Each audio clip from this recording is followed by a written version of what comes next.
Deer medical dreamers, আসসালামু আলাইকুম। তোমাদের মাহিন ভাই আবার তোমাদের মাঝে উপস্থিত এবং আজকে যে ভিডিওটা নিয়ে আসছি সেই ভিডিওটা আমার অনেক আগে দেওয়া উচিত ছিল, কিন্তু নানান ব্যস্ততার কারণে আমি আসলে কয়েকদিন ভিডিও করতে পারিনি। তো আজকে ভিডিওর টপিক হচ্ছে যে কিভাবে আমরা খুব সহজেই ফুল সিলেবাসটা শেষ করতে পারি। তো দেখো, তোমরা যারা এইচএসসি 21 ব্যাচ আছো, তোমরা সবাই শর্ট সিলেবাস পড়ে পরীক্ষা দিয়েছো, কিন্তু তোমরা আশাও করতেছিলা যে মেডিকেল ভর্তি পরীক্ষা হয়তো শর্ট সিলেবাসে হবে। বাট ঢাকা ইউনিভার্সিটি এবং মেডিকেল ভর্তি মেডিকেল পরীক্ষার যে কমিটি, তারা যে সিদ্ধান্ত দিছে, এটার পরে তোমরা অনেকেই হয়তো খুব ডিপ্রেসড হয়ে গেছো যে আসলে কিভাবে এই কয়েকদিনে আমরা ফুল সিলেবাসটা কভার করব। কারণ ঢাকা ইউনিভার্সিটি বলছে যে কোনো সিলেবাসই নাই অ্যাডমিশনের, অর্থাৎ পুরাটাই তোমার হচ্ছে গিয়ে পরীক্ষায় আসবে। আর মেডিকেল তো বলেই দিয়েছে যে ফুল সিলেবাসে পরীক্ষা হবে।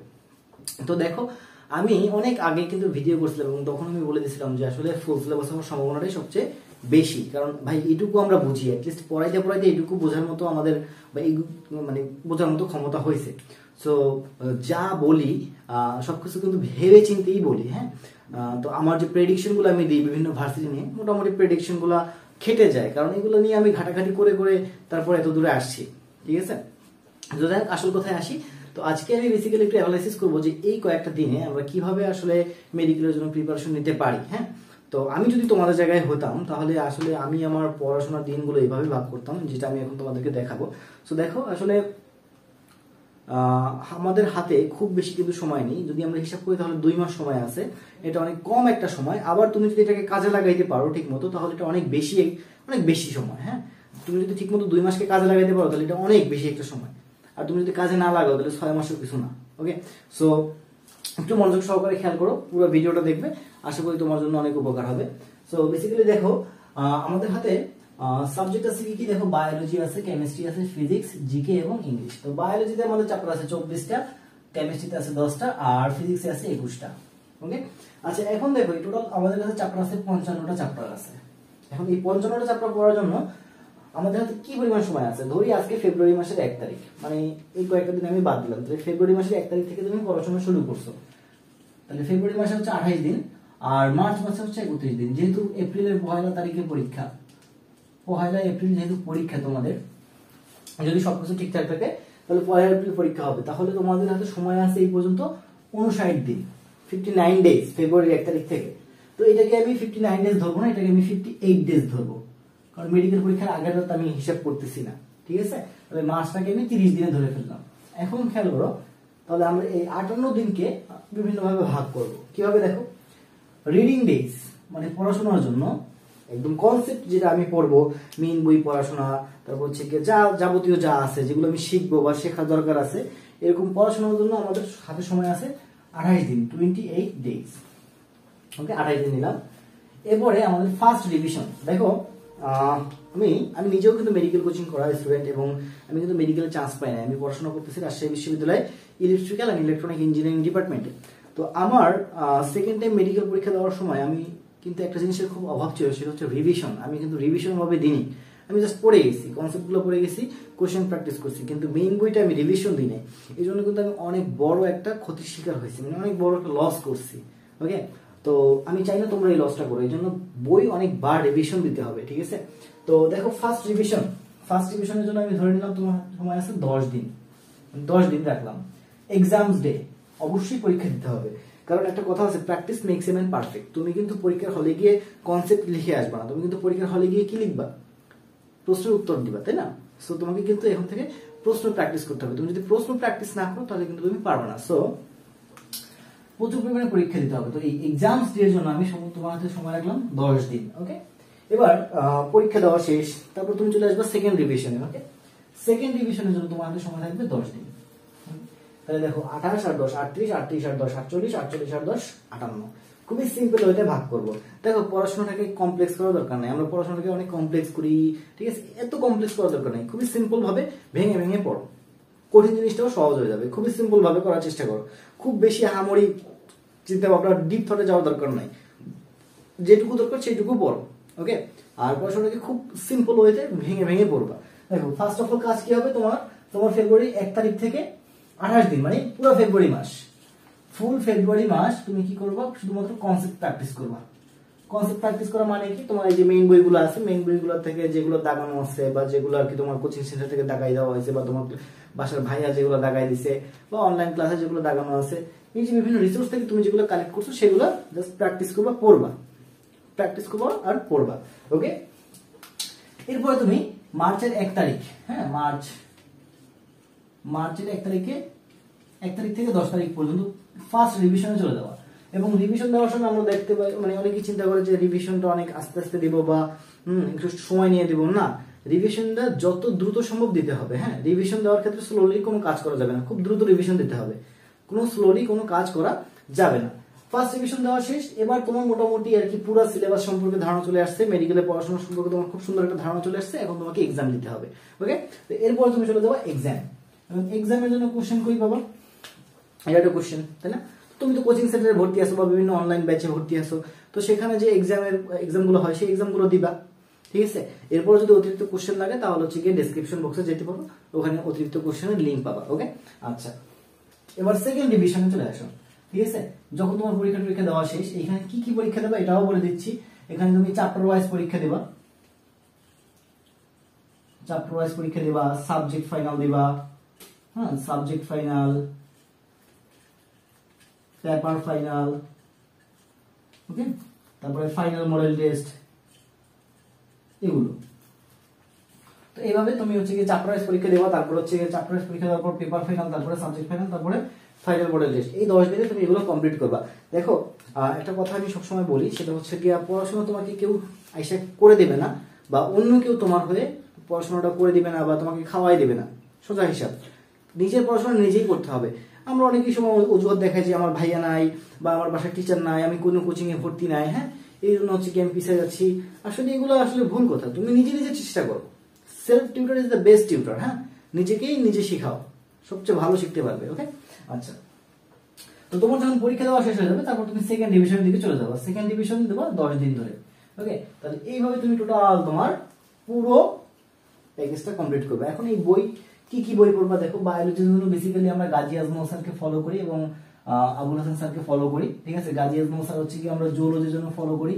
এছাড়াও তোমার হচ্ছে কি মাজেদা বেগম, নাসিমা বানু, এই বইগুলো থেকেও কোশ্চেন হয় মেডিকেলে, বাট মাদার বুক যদি বলা হয় তাহলে গাজী আজমল স্যারের বই। হ্যাঁ, তারপর কেমিস্ট্রির জন্য আমরা হাজারি এবং নাক স্যারের বইটা ফলো করি, আর ফিজিক্সের জন্য আমরা ফলো করি ইসাক স্যারের বই। জিকে হচ্ছে জিকের জন্য আমরা ফলো করি কোনটা, বেসিক্যালি মেডিকেল কোর্সটা তোমরা একটু ফলো করতে পারো। আর আমার পার্সোনাল চয়েস থাকবে জুবায়ের জিকে। হ্যাঁ, জুবায়ের জিকেটা আমার খুব ভালো লাগে, এটা আমি নিজেও পড়ছি, আমার আমার আমার আমার পার্সোনালি খুব ভালো লাগে এটা। আর ইংলিশের জন্য তোমরা ফলো করবে আপাতত মেডি ইংলিশটা ফলো করো। অনেকে এপিক্স পড়ে, হ্যাঁ, অনেকেই এপিক্স পড়ে, কিন্তু একটা কথা কি ভাইয়া, এখন এই এপিক্সটা পড়ার টাইম নেই, কারণ এই এপিক্সটা হিউজ, এত বড় আসলে বই তুমি এই মুহূর্তে মানে চাপ নিতে পারবে না। সো আমি বলবো যে মেডি ইংলিশটা পড়ো, শর্ট করে দেওয়া আছে। আর একটা কথা কি, ইংলিশ তুমি যদি না পড়েও পরীক্ষা দাও, তাও তুমি মনে করো যে 6 থেকে 7 নম্বর এমনিতেই পারবা, কারণ ওইটা তুমি অনেক আগেই শিখে আসছো। হ্যাঁ, তারপরে ইংলিশ পড়তে হবে, কারণ যত বেশি নাম্বার তুলতে পারো তত বেশি সুবিধা। ওকে, আচ্ছা, এখন দেখো, মেডিকেল ভর্তি পরীক্ষায় জিকে এবং ইংলিশ এইটা সবচেয়ে অবহেলিত একটা সাবজেক্ট। হ্যাঁ, আমরা মোটামুটি সবাই চিন্তা করি যে আমি ডাক্তার হবো, তাহলে আমাকে প্রচুর পরিমাণে বায়োলজি পড়তে হবে, কেমিস্ট্রি পড়তে হবে, আর ফিজিক্স তো আছেই।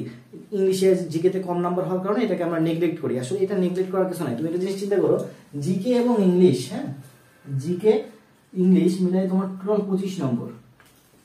25 নম্বর কিন্তু কম না। এই 25 নম্বরে তুমি যদি একটু কষ্ট করো, একটু সাধনা করো, তাহলে তুমি 20 পাওয়া কোনো ব্যাপারই না, ইজিলি 20 পাবা। যেখানে তুমি হচ্ছে গিয়া বায়োলজিতে তুমি মনে করো যে পরিমাণ এফোর্ট দিচ্ছ, যে পরিমাণ পরিশ্রম করতেছো, তার যদি সামান্য 2% কষ্ট তুমি যদি জিকে ইংলিশের জন্য করো, তাহলে এখানে ইজিলি 20 নম্বর তোলা যায়। দেখো, জিকেতে অ্যাকচুয়ালি কি আছে, জিকেতে অ্যাকচুয়ালি আছে বাংলাদেশের মানে বাংলাদেশের মুক্তিযুদ্ধ, বাংলাদেশের বিষয়াবলী এবং ঐতিহ্য, ইতিহাস। তো এইগুলা পড়তে সর্বোচ্চ তোমার 5 দিন সময় লাগবে। 5 দিনের ভিতরে তুমি জিকেটা কমপ্লিট করতে পারবা। 5 দিনে 5টা টপিক ভাগ করে নাও, 5 দিনে 5টা টপিক ভাগ করে নাও, তাহলে খুব সুন্দর মতো তুমি জিকেটা কমপ্লিট করতে পারো। এবং দেখো, বাংলাদেশের ইতিহাস, মুক্তিযুদ্ধ, বঙ্গবন্ধু, তারপর হচ্ছে গিয়ে তোমার বাংলাদেশের বিষয়গুলি, এগুলো 5 দিনে পড়া যায়। 5 দিনে তুমি 1 ঘন্টা 1 ঘন্টা করে পড়ে যদি 5 ঘন্টা টাইম দাও, তাতেও তোমার দেখবা যে খুব সুন্দর মতো এগুলো কমপ্লিট হয়ে গেছে। এবং ওখানে তোমার 10 নম্বর, এই 10-এর ভিতরে তুমি চোখ বুঝে 9 তুলতে পারবো, চোখ বুঝে 9 তুলতে পারবো। অনেকে 10-এ 10ই পেয়ে যায়, ঠিক আছে? আর যেটা ইংলিশ আছে, ইংলিশের ব্যাপারটা হচ্ছে তোমার এখানে যে টপিকগুলো আসে এইগুলো কিন্তু তুমি বেসিক্যালি 9, 10 ইন্টারমিডিয়েটে শিখে আসছো। এখন একটু কি করতে হবে, রিভিশন দিতে হবে। তো মনে করলাম যে তুমি টুকটাক রিভিশন দিছো, তো ওখানে তুমি হচ্ছে কি 15-র ভিতরে টুকটাক রিভিশন দাও, তাতে 15-র ভিতরে তোমার 11-12 পাওয়া কোনো ব্যাপার না। তো দেখো 11 আর 9 20, তুমি কিন্তু অনেক আগায় যাবো। 25-এ যদি 20 ক্যারি করতে পারো অনেক আগায় যাবা। সো জিকে ইংলিশের প্রতি একটু হালকা হালকা একটু নজর দিবা, একটু সুনজর দিবা, দেখবো তোমাকে খুব ভালো একটা ফিডব্যাক দিবে। বিশেষ করে তুমি বায়োলজিতে যে পরিমাণ পরিশ্রম করবা, কেমিস্ট্রির জন্য যে পরিমাণ পরিশ্রম করবা, তার সেই ভাগ যদি তুমি জিকে ইংলিশের জন্য পরিশ্রম করো তাহলে খুব সুন্দর একটা নাম্বার তুলতে পারবা। সো আমি বলবো যে এই দুইটা জিনিসকে কেউ অবহেলা করবা না, জিকে ইংলিশকে, ঠিক আছে? আচ্ছা, এখন কোশ্চেন হচ্ছে ভাইয়া কিভাবে একটা চ্যাপ্টার কমপ্লিট করবো, তাই না? অনেকেই বুঝতে পারো না যে একটা চ্যাপ্টার কিভাবে কমপ্লিট করবো, বা আমরা নিজেরাও এখন পড়তে গেলে অনেক সময় হচ্ছে গিয়া সবকিছু গোলায় ফেলাই। তো এই অল্প সময়ের জন্য আমরা আসলে যে পদ্ধতিতে পড়লে সবচেয়ে লাভবান হবো সেটা হচ্ছে 4টা স্টেপ ফলো করতে হবে। ফার্স্ট অফ অল কি করতে হবে তোমাকে, ধরো তুমি একটা চ্যাপ্টার পড়তে গেছো, মনে করো যে অনুজীব চ্যাপ্টারটা কোনদিন পড়তেছো, অনুজীব চ্যাপ্টার খুবই ইম্পর্টেন্ট একটা চ্যাপ্টার। অনুজীব চ্যাপ্টার পড়ার শুরুতে তুমি কি করবা, এক্স কোশ্চেন যেগুলো আছে মেডিকেল এবং ডেন্টালের এই অধ্যায় থেকে সেগুলো একবার দেখে নেবে। এগুলো দেখে কি হবে, তুমি অটোমেটিক্যালি বুঝতে পারবে যে এই চ্যাপ্টারের কোনগুলো ইম্পর্টেন্ট। কারণ দেখো ইম্পর্টেন্ট জিনিস ছাড়া তো ফালতু জিনিস টপিক থেকে তো তোমার কোশ্চেন করে না, মেডিকেলে করবে না। সো তুমি যখনই এক্স কোশ্চেনগুলো দেখবা তুমি সহজেই বুঝতে পারবা যে এই চ্যাপ্টারের কোনগুলো ইম্পর্টেন্ট জিনিস। তো ফার্স্ট অফ অল কি করবো, ওই চ্যাপ্টার পড়ার আগে এক্স কোশ্চেনগুলো দেখে নিবা। এবার তোমার এক্স কোশ্চেন যখন দেখা শেষ, প্র্যাকটিস করা শেষ, যখন তুমি সলভ করে ফেলছো, এবার তোমাকে চলে আসতে হবে কনসেপ্ট রিডিং। এখন তুমি কনসেপ্ট পড়বা। এখন পুরা বইটা কি পড়বা না, আসলে এখন এই গাধার মতো পুরা বইটা পড়ার সময় নেই। দেখো সব টপিক কিন্তু ইম্পর্টেন্ট না, কিছু কিছু টপিক ইম্পর্টেন্ট, কিছু কিছু টপিক লেস ইম্পর্টেন্ট, কিছু কিছু টপিক 100% ইম্পর্টেন্ট। তো দেখো তোমরা কিন্তু অনেক ভাইয়াদের কাছেই ভর্তি আছো, অনেক ভাইয়ের কাছে ভর্তি আছো, অনেক কোচিং সেন্টারে ভর্তি আছো, সেখান থেকে কিন্তু বই দাগাই দেয়। হ্যাঁ, আমি নাম বলবো না কোচিং সেন্টারগুলোর, নাম বললে চাকরি থাকবে না। তো বই যে দাগাই দিচ্ছে, সেই দাগানো বইগুলো জাস্ট পড়বা। তাহলে এই অনুচিত চ্যাপ্টারটা দাগাই দিচ্ছে, কি দাগাই দিচ্ছে, যা দাগাই দিচ্ছে ওগুলো পড়ে ফেলবা, আর কিচ্ছু করার দরকার নেই। যা দাগানো হচ্ছে সেগুলো পড়ে ফেলবা, বাস কাজ শেষটা হবে। তাহলে দাগানো বইগুলো আমরা কি করে ফেলবো, পড়ে ফেলবো। দাগানো যে লাইনগুলো আছে, ইম্পর্টেন্ট দাগানো লাইনগুলো যেগুলো 100% ম্যাচ করে, সেগুলো আমরা পড়ে ফেলবো। এরপর স্টেপ 3 হচ্ছে কোশ্চেন প্র্যাকটিস। হ্যাঁ, তুমি কিন্তু এক্স কোশ্চেন দেখে ফেলছো, কনসেপ্ট রিডিং দেখে ফেলছো, এবার তোমাকে চলে আসতে হবে কোশ্চেন প্র্যাকটিসে। এবার কোশ্চেন প্র্যাকটিস যদি না করো তাহলে কিন্তু তুমি আসলে পরীক্ষার হলে গিয়ে অনেক দ্বিধাদ্বন্দ্বে ভোগ, বা দেখবা যে জিনিসটা হচ্ছে তুমি পারতেছো সেই জিনিসটাও কিন্তু তুমি পারবে না। এটা আমার ক্ষেত্রেই হয়েছে। যেমন আমি একটু উদাহরণ দিই, প্রশ্নে আসছিল যে নিচের কোন যৌগের কারণে লিভার সিরোসিস হয়। তো আমি এটার কনসেপ্টটা পড়ছিলাম, আমার মনে ছিল যে হচ্ছে গিয়া অ্যালকাইল হ্যালাইডের কারণে এটা হয়, কিন্তু এই জিনিসটার কোশ্চেনটা না আমি প্র্যাকটিস করিনি। সো আমার পরীক্ষাটা তখন একটু কনফিউজ লাগতেছিল যে অ্যামিন হবে নাকি হচ্ছে গিয়ে অ্যালকাইল হ্যালাইড হবে, অ্যামিন হবে না অ্যালকাইল হ্যালাইড হবে। তো এইটা নিয়ে খুব কনফিউজ হয়ে গেছিলাম।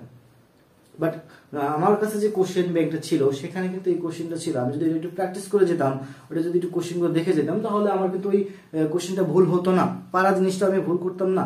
সো পারা জিনিসও কিন্তু কনফিউজ হয়ে যায় শুধুমাত্র প্র্যাকটিসের হবে। সো আমি বলবো যে প্রচুর পরিমাণে কোশ্চেন প্র্যাকটিস করতে হবে। ওকে, এরপরে 4 নম্বর কাজ হচ্ছে তোমার সেলফ টেস্ট। সেলফ টেস্ট মানে কি, নিজে নিজে পরীক্ষা দেবো। ধরো একটা অধ্যায় পড়ছো, এখন সেই অধ্যায়টা নিজে নিজে একটু পরীক্ষা দিয়ে দেখলা যে আসলে তোমার অবস্থা কেমন বা গতি কেমন, এগুলো আসলে নিজেই করতে হবে। হ্যাঁ, আর দেখো একটা কথা কি, চান্স তোমাকে কেউ পাওয়াই দেবে না। চান্স পাওয়াটা তোমার সম্পূর্ণ নিজের উপরে ডিপেন্ড করে।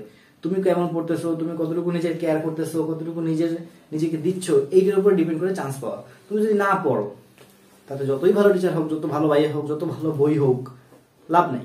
নিজেকে পড়তে হবে, নিজে মোটিভেট করতে হবে যে আমাকে চান্স পেতে হবে, আমাকে পড়তে হবে। সো আমি আসলে চেষ্টা করছি যে সম্পূর্ণ যে কথাগুলো আমি বলছি এখানে, এগুলো খুব সহজভাবে বুঝাই দেওয়ার জন্য। যদি কোনো ভুল ত্রুটি থাকে তাহলে অবশ্যই ক্ষমার দৃষ্টিতে দেখবে। আর তোমাদের সবার জন্য শুভকামনা। খুবই স্বল্প সময় আছে তোমাদের হাতে, এই স্বল্প সময় খুব ভালো করে প্রিপারেশন নাও। আর একটা কথা বলবো, এই যে দেখো কোশ্চেন প্র্যাকটিসের জন্য তোমাদের যদি কারো কোনো বইয়ের দরকার হয়, যে রেফারেন্স বুক দরকার হয়, তাহলে আমাদের বইটা নিতে পারো। আমাদের বইতে আমরা খুব সুন্দরভাবে সাজাইছি কোশ্চেনগুলো। আমরা হচ্ছে গিয়া যেভাবে সাজাইছি সেটা একটু হালকাভাবে দেখাই দিই। দেখো, ফার্স্ট অফ অল হচ্ছে আমরা এক্স কোশ্চেন দিচ্ছি মেডিকেলের চ্যাপ্টার ওয়াইজ। আমাদের কিন্তু বইটা চ্যাপ্টার ওয়াইজ সাজানো। মনে করো যে হচ্ছে গিয়ে একটা চ্যাপ্টার হচ্ছে ভেক্টর চ্যাপ্টার। হ্যাঁ, তাহলে ফার্স্ট অফ অল ভেক্টর চ্যাপ্টারে কি দেওয়া আছে, এক্স কোশ্চেন দেওয়া আছে, এরপরে হচ্ছে এক্সট্রা কোশ্চেন দেওয়া আছে, তারপরে তোমার হচ্ছে কি সেলফ টেস্ট দেওয়া আছে। এভাবে করে মনে করো প্রত্যেকটা চ্যাপ্টার, টোটাল 55টা চ্যাপ্টার, হ্যাঁ এই যে টোটাল 55টা চ্যাপ্টারে প্রায় 10,000 কোশ্চেন দেওয়া আছে আমাদের বইতে, শুধুমাত্র কোশ্চেন কোশ্চেন কোশ্চেন কোশ্চেন, ঠিক আছে। প্রত্যেকটা চ্যাপ্টার থেকে 200 করে কোশ্চেন, তাহলে 200 করে যদি কোশ্চেন হয় তাহলে 55 চ্যাপ্টারে তোমার প্রায় 10,000 কোশ্চেন আছে। সো যদি বইটা কিনতে ইচ্ছুক হও কেউ, তাহলে ডেসক্রিপশন বক্সে চলে যাও। সবাই ভালো থাকো, সুস্থ থাকো, আল্লাহ হাফেজ।